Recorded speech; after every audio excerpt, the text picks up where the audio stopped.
was expecting while I was still living in a place, so I wasn't planning on like delivering on the street. Like I was established, but then I got evicted like during this.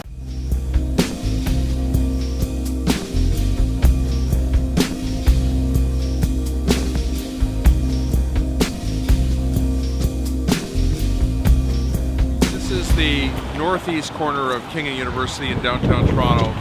This is really the money area. This is where all the wealth comes from. And yet, at this corner there are homeless people.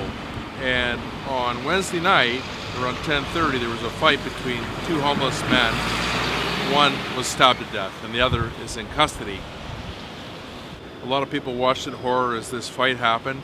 It took the police a little time to find the knife, and they've charged a gentleman with murder, and the other one is dead.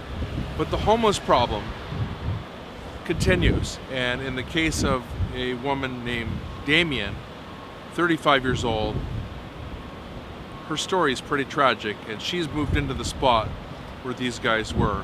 And a new man bought the building in December, so I lived there for about 3 months with the new guy, paying the rent to the new guy, and then he wanted to do renovations, so he evicted all 8 families in the building. And then when we wanted to return to the building, our new units were like 2,200 and like upwards, like just like things we couldn't afford. Just over my shoulder, not far away from where this murder happened and where this young pregnant woman is now trying to survive, my colleagues Veronica Henry, who's with me shooting this now, and Sue-Ann Levy were at a homeless camp on Simcoe where people talked about their fear of the shelters and they'd rather be in the street.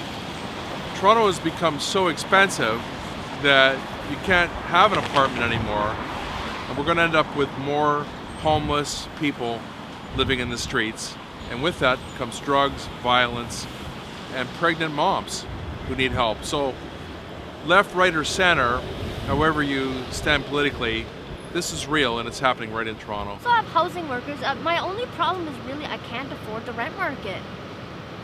For the Toronto Sun, I'm Joe Warmington.